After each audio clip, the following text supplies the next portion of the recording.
Howdy, my name is Nonat, and Howl of the Wild released just a few weeks ago. I'm a little bit late to the party when it comes to covering all the new content in this book, and in fact, I didn't even open Howl of the Wild until yesterday before recording this video, and oh my god do I regret waiting. If you've opened and looked through this book, you know how much there is to be excited about, so strap in, because over the next 2 to 3 weeks, I'm going to be covering all of the big releases in Howl of the Wild for Pathfinder 2nd edition.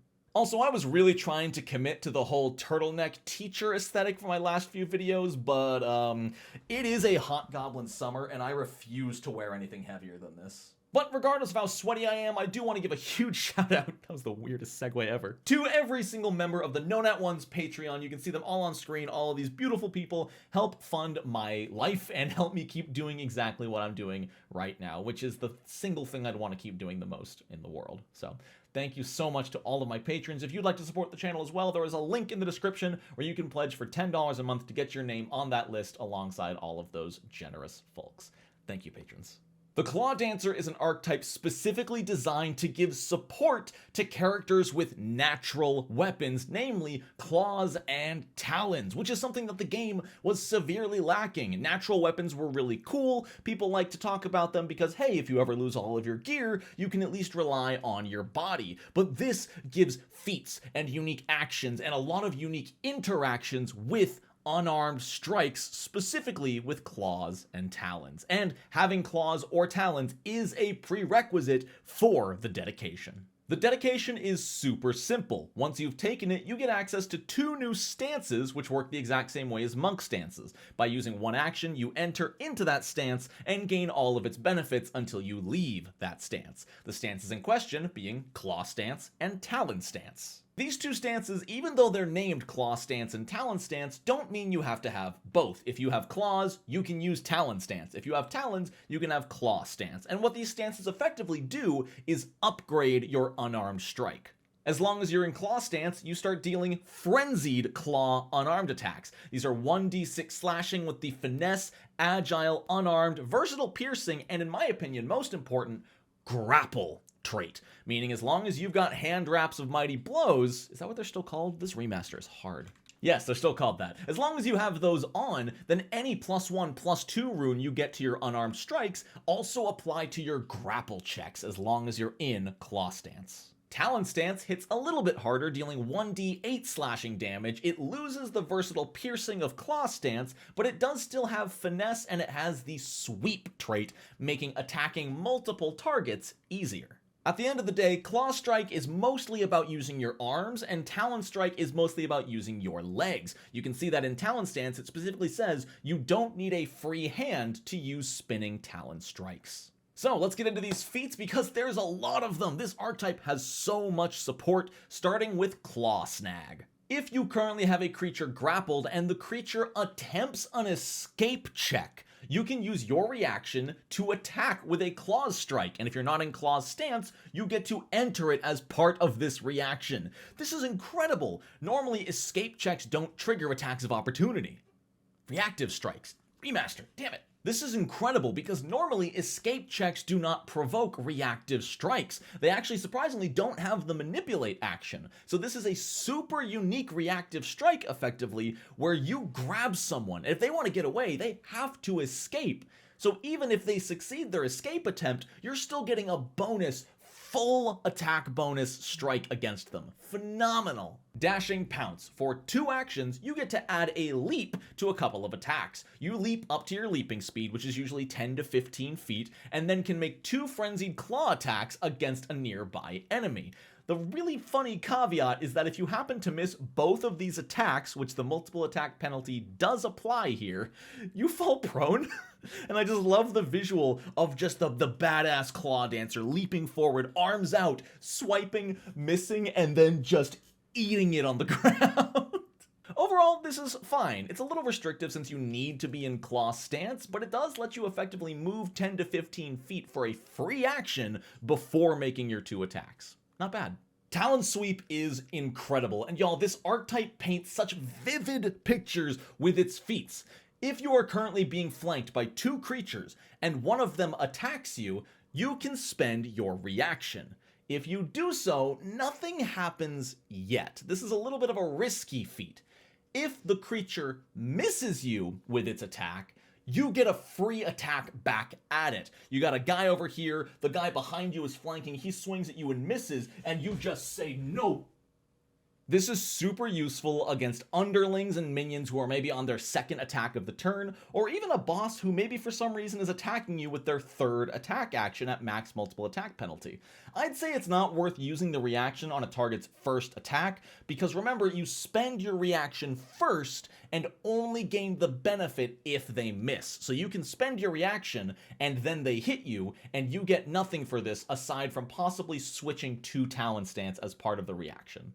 Abscission shards. It's all so cool, y'all. For one action, if your last action was a successful claw strike against a target, then for one action, you can break off a chunk of your claw in the target's flesh, inflicting 1d6 persistent bleed damage, which scales to 2d6 if you have 3 weapon damage die, and 3d6 if you have 4 weapon damage die. Guaranteed damage. There's no attack roll, there's no saving throw. As long as you hit with your last action, you break your claw off, and they are now bleeding. So freaking cool. Oh, it can be with your Talon Strike too, so it's not just with your claws. If you're in this archetype in either stance and you hit somebody, you can get guaranteed follow-up damage. Incredible. Wheeling Grab. As long as you're trained in acrobatics, when you use Tumble Through and you succeed, you can also attempt to grapple the target as part of the same action. Just really good action economy. Technically, if you were currently in Talon stance, this is one action for 3. Shift to Claw stance, Tumble Through, and Grapple, all for one action. At level 6, that kind of economy is nuts. Hindquarter Kick is probably my favorite feat so far because it uses both stances in the same effect. For one action, if you are in Claw stance and have a creature grabbed, then for one action, you can shift to Talon stance and make 2 sweeping Talon strikes against that target, releasing them afterwards. This is such a cool combo with yourself. You grab them with your claws, which already have the grapple trait, so they're getting bonuses to grab. You successfully grab them, and then grab doesn't wear off until the end of your next turn. So you grab them on one turn, and then at the start of your next turn, you can just swinging Talon flippity-doo-dah and just massacre them for one action. It's great. Now, I could say you might be able to grab them again afterwards, but that's a little bit tougher since that's also an attack action. But this is just awesome. This is so much for one action, and the fact that you can combo and set yourself up between rounds is just too cool. And remember, the creature's grabbed. That means they're off guard. This is nuts. Spinning Stand. This can only be used while you're prone, like if you completely fumble Dashing Pounce, and for one action, you get to switch to Talon stance and make a sweeping Talon Strike. Spinning Talon Strike? I'm gonna say it wrong the whole video. You make a Talon Strike against the creature, and you don't take the -2 for being prone. On top of that, this standing does not trigger reactions. So if you're fighting something with a reactive strike that will hit you if you try to stand up, you get to attack as normal and stand up all for one action. Or if there's more than one creature near you, you can do it for 2 actions, allowing you to attack both of them at the same time. However, multiple attack penalty does still apply. So for 2 actions, you can change stances, stand, and attack twice. This archetype's action economy is nuts. Until you get to Tear Tendons at level 8, which in my opinion is kind of a flop feat. For 2 actions, you make 2 Frenzied Claw strikes against a target. If they both hit, then the target makes a Fortitude save against your class DC, and if it fails, it's enfeebled 2 for 1 minute.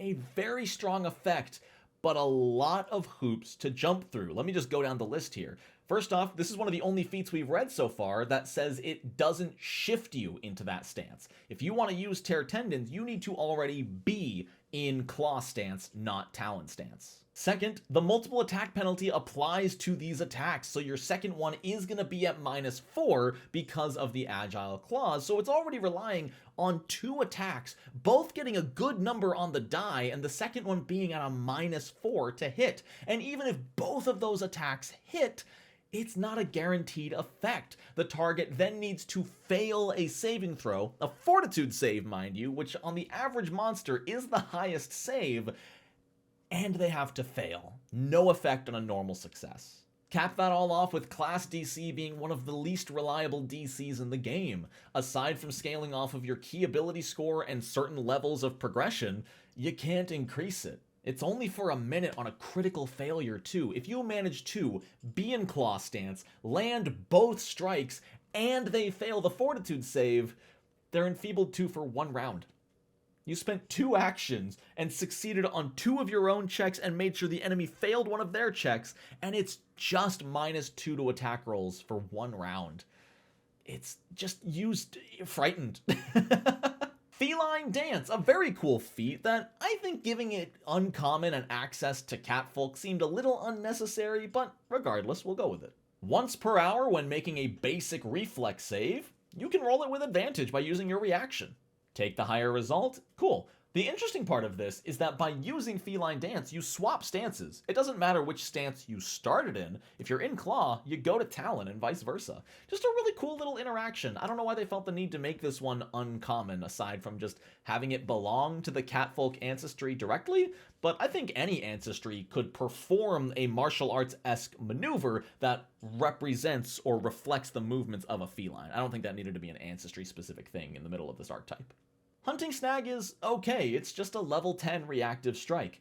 As a reaction, if a creature adjacent to you would take a move action or leave a square it is currently in by moving, you get to make a strike against it. And if you hit, you do get to follow it 1 5-foot step, which is kind of cool. Or if you critically hit and they were trying to move, you do disrupt the entire action. This is basically just a slightly more restricted reactive strike that doesn't work against manipulate actions. It's only against move. It's fine. There's nothing wrong with it. If you're going to be in your stances anyway, you might as well pick it up. But this archetype has a lot of reactions though, so I feel like you'll need to pick and choose which ones you want to take. I wouldn't recommend taking every single reaction feat, because sure, while you may be prepared for more situations, if any of those situations come up twice in the same round, you only get to use one of them. Springboard is a really cool one again that paints a super vivid picture. For 1 action, if your last action was a successful spinning talon strike against a target, you can literally push off of them to leap your leaping speed, which again, 10 to 15 feet in any direction. And this leap does not provoke attacks of opportunity. Finally, if you land your leap next to another creature, you can make a spinning talon strike against them as well as part of this single action. With the only requirement being landing a hit before this, you can effectively do 3 things for 1 action. Move 15 feet, not trigger reactions as part of it, and make a strike. Phenomenal. Claw and Talon flow is a little weird. I don't quite understand the design up front. For 1 action, you make an attack roll with your current stance, whether it be Claw or Talon, and then as part of that action, you also switch stances. That's it. That's the whole level 12 feat. When half of the actions in this archetype let you switch stances as part of it, I don't see this being that useful. The only time this would be even quasi-useful I can think of is if you were in Talon stance and you wanted to use Tear Tendons. But even then, I wouldn't want to use this feat, because when you do this, you're making an attack roll, you're accruing an attack penalty, meaning if you use Tear Tendons afterwards, those attacks are going to be at -4 and -8. I don't really know the point of Claw and Talon flow, especially because these stances don't really apply any specific bonuses outside of what they add to your physical attacks. And I even just checked the 3 reaction feats. None of them have a required stance, and if they do, they let you shift into that stance as part of the reaction. So I don't really know what this is for. This almost feels like something that was designed at the beginning of the archetype and maybe didn't get updated as much as it should as the archetype came through production. Precise Hooks is pretty good, especially for the Talon strikes. This is a permanent upgrade that whenever you land a critical hit with either of your stance attacks, you get to apply a new critical specialization effect. The Claw stance gains the Knife specialization on criticals, which just inflicts 1d6 persistent bleed damage, and the Talon gains the Axe specialization, which, if you critically hit a target, you can compare that same attack roll to the armor class of an adjacent creature. And if it does beat their armor class, you get to deal all the damage you rolled to that target. You don't get to add any modifiers or runes or anything, but if you're rolling 3d8 and you roll 15 damage, you critically hit, so let's say you deal 30 to the first one, then you just get to deal 15 flat damage to another creature as long as they're within range. Fantastic critical specialization effect. The knife is fine, the axe is great. And all of this is in addition to their normal critical specialization effects. So on top of either of those effects going off, since both attacks are also in the brawling group, there's a chance you might inflict slowed 1 on a target for 1 round and remove an action. This just makes your critical hits very good. If you're a Clawdancer fighter, take precise hooks. If you're a Clawdancer of any other class, it's not quite as good, but still useful. And finally, the last Clawdancer feat at level 16 is Storm of Claws, and it is fine. It is technically 6 actions for 3, but for 3 actions, you get to attack 3 times, stepping in between each attack. So you can slightly reposition yourself between each attack and not trigger reactions because of it. This is fine. I would have made one change to this feat, especially with it being level 16. I would have loved to see an added sentence that said something along the lines of, between each attack, you can change stances. So if you wanted to, you could attack this guy with claws, then step, then kick this guy with your talon, then step, then switch back to claws for the third attack. Just for the visual, that would be so freaking cool. Unfortunately, as it stands, because multiple attack penalty increases as normal, this isn't that different than just attacking 3 times. Sure, you get the steps, but if you don't need to step, it doesn't really do that much for you. It's a little unfortunate. Not a bad feat by any means. Again, 6 actions for 3, not bad. But especially in comparison to the action economy of the rest of this archetype, Storm of Claws is a little bit of a letdown. But all of that is to say, the Clawdancer is one of my new favorite archetypes in the entire system. Everything they have done with this archetype just gives me goosebumps because they're giving unarmed natural weapons support, which is something we have not seen much of throughout the entirety of Pathfinder's 4-year lifespan. So I'm excited to see what else is in this book, and I hope you are too. Stick around because all next week we're going to be covering archetypes, new class feats, and new ancestries. So if you haven't already, subscribe to the channel so you don't miss when those videos go live. And while you're down there, leave a like and a comment telling me what you think.